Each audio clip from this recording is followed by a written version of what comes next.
I may have an input, the most important thing in any society, in any organization, whether it's public, political, private, civic, religious, is leadership. Yan ang pinamahalaga. Yan ang timon eh. The leadership as the vision and the action. So ang presidente natin ay mahalaga na meron siyang vision. Ano ba ang gusto niya sa ating bansa? Ngayon, kailangan meron siyang political leadership. Hawak niya ang Senado, hawak ang Kongreso, basta moral ang leadership niya. Alam niya kung anong tama o mali. He knows what is wrong and what is right. And he has always to do the right. Yan ang mahalaga. Kaya leadership is important. Yung panahon ni President Fidel Ramos at saka ni Cory, I think, meron tayong tinatawag na LEDAC, Legislative Executive Council. Monthly na meeting panahon ni FDR yan. Yung mga senador, mga congressmen, senador, yung mga cabinet members, nandyan. Andyan ang presidente. Sinasabi niya, anong mahalaga? Kasi ngayon, ang ekonomiya. Anong mahalaga? Magkaroon ng trabaho mga taong bayan. Anong mahalaga? Bigyan natin ng more budget sa education, scholarship. Pero ang timon niyan, ang leadership, ang presidente at ang kanyang gabinete. Pag-aaralan ng gabinete, ano bang ipupush natin? Certified measures. Ito. Kailangan natin ng e-commerce law. Ito. Kailangan natin ng more Philippine Science High Schools. Ito ang kailangan natin. So, this is the disposition of the leadership. The vision, and the action. Thank you. Tama po. Senator Magsaysay. Parang nandun sa sinabi niyo, sabi niyo, ang timon ng lahat ng ito, direksyon ng bansa ang Pangulo. 3 years into the presidency of President Benigno Aquino Jr., are you satisfied dun sa kanyang plano para sa bansa? Meron ba kayong nakikitang malinaw na plano ng Pangulo dito?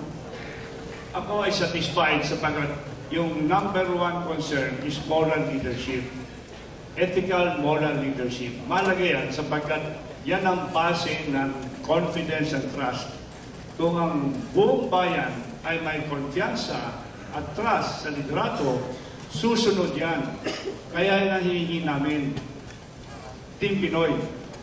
Sapagkat moral and leadership, nilinisan yung mga kurakot, less corruption. Klaro. So I'm very happy, that's why I came back. They asked me to come back to reform, to help reform. Kami na President, sila Franklin Delon, ayan, sila Alan Peters, si Chis Cordero, we are all reformists in the Team Pinoy. So, sorry to be political, but unless the President, who is a moral leader, who is honest, sincere, and tries his best to improve the economy and the global competitiveness of the country and the society, improving our human capital, wala mangyayari, atras na naman tayo. So I'm very satisfied with what he's doing, and he needs all the support, moral support, and vision to go make this country a very competitive, productive, and good society. Salamat po, Senator. Napapag-usapan rin lang, nabanggit ang policy at ang ekonomiya sa ating salukuyang pamunuan. Siguro po, alam natin, maraming nagsasabi mukhang umaangat ang ating ekonomiya dahil nga sa magandang pamumuno. Ngunit isang napakahalagang area ng policy ngayon ay yung economic policy, lalong-lalo na itong ating policy towards foreign investors. At yung iba nagkasabing dapat talaga i-amendahan yung saligang batas pagkat bawal pa rin ang sa pag-aari ng mga dayuhan. Ano po ang inyong posisyon dito? Sinay marinig ang ilan sa inyong mga sentimento tungkol dito sa posisyon na ito na dapat siguro gawin ng amendment sa Constitution at siguro ang Senado, ang payag po ba kayo Senado ang mag-spearhead nito? Okay, magandang tanong yan. Ang pangyayari ay sa buong Asia, lalo na sa ASEAN, tayo pa rin ang pinakamaliit ng foreign investment. Yan ay nasulat ninyo sa kolom nyo. At yan ay sa dahilan na marami ditong questionable palakad. Kaya ay pabago-bagong palakad, masyadong red tape, it takes 36 steps to open up a business, at nandiyan din yung provision ng Constitution. Palagay ko ay oras na alisin yung economic provision na nagsasabing nagbabawal na ang isang foreign investor maaaring mag-ari ng lupa I think that is common sense. Dahil sa buong mundo, wala naman nagsasabi niyan, na tayo lang siguro isa sa ilan na nagsasabi niyan. Ngayon, pero more importantly, katulad nitong Mindanao crisis, walang foreign investor pumapasok. Bakit? Bago sila maka-apply sa DOE, bago sila makakuha ng environmental compliance certificate sa DNR, bago sila makakuha ng approval sa provincial and local governments, katakot-takot ng red tape, katakot-takot ng lagayan. So, the government has to clean up its act and assure foreign investors that there will be no corruption in connection with their entry. At bukod sa dyan, we have to assure them their safety. Paano papasok sa Mindanao? Kung ngayon, nandun pa yung kidnapping kaliwat kanan. Paano papasok din sa Metro Manila? Kung mga ordinaryong turista, pinapanay na riding in tandem. So there is a peace and order problem. That's why foreign investors are not coming in. Thank you. Salamat po. I was just curious, however, meron pa sa mga senador na dito ngayon na hindi sang-ayon sa pananaw na yon, na kailang amendahan ang konstitusyon upang buksan lalo ang pinto para sa mga dayuhan. I think it's an issue of timing. Lahat ng policy dapat nagre-redound sa benefit ng tao o ng mamamayan sa Pilipino. Hindi pwede ang mga policy ay nagbe-benefit lang sa ilang mayayaman lang, etc.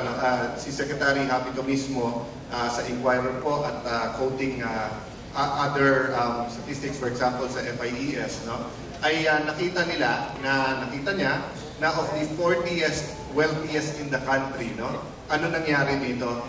Yung increase of income nila from 2010 to 2011, katumbas po ng 76.5% ng ating GDP. Okay? So, without going into all of these statistics sa economy, we will all agree na gumaganda ekonomiya ngayon. Ang tanong, sino nakikinabang? Is it the top companies and families, or is it tayong lahat? Wala tayong debate na maganda ang ginagawa ng Pangulo, napakaraming success. Ang tanong, will we wait for it to trickle down, or will we insert policies to help na yung presyo bumaba, trabaho dumami, kumita? So going directly to the question, sir. The question is, kaya ba ng mga economic policies gawin ito na hindi inaamendahan ng konstitusyon? O kailangan bang amendahan yung konstitusyon para nga bumaba ang, halimbawa sabihin sa top family, baka more capital from the outside, more businessman, mas maraming yayaman, etc. No? Ang reservations ko po kasi parating divisive tuwing nagkakaroon ng usapin sa Chacha. Kasi hindi titigil ang mga politiko sa economic provisions lang. Yung mga hindi mananalong presidente gustong gawing parliamentary. Yung naman mga gusto magpresidente na gusto extend o hindi extend, pumapasok parati sa usapan. However, I am in favor na pag-usapan na ito. Kasi ang ating mga partido, vehicle lang na manalo ang politiko eh. Walang policy discussions.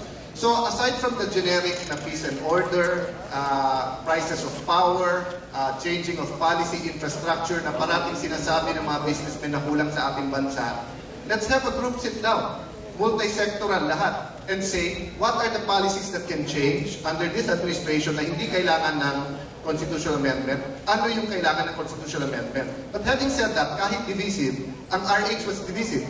But many thought that it is an important policy, so we went for it. So, pag dumating yung panahon na yun na na-frame yung debate, and we think that that's the answer, Mr. Secretary Arlene, I go for it. But at this point in time na hindi pa na-frame yung debate, baka maging divisive. And I think there's a lot of policies now na pwedeng gawin para magkatrabaho, bumaba yung economic development sa ating mga kababayan.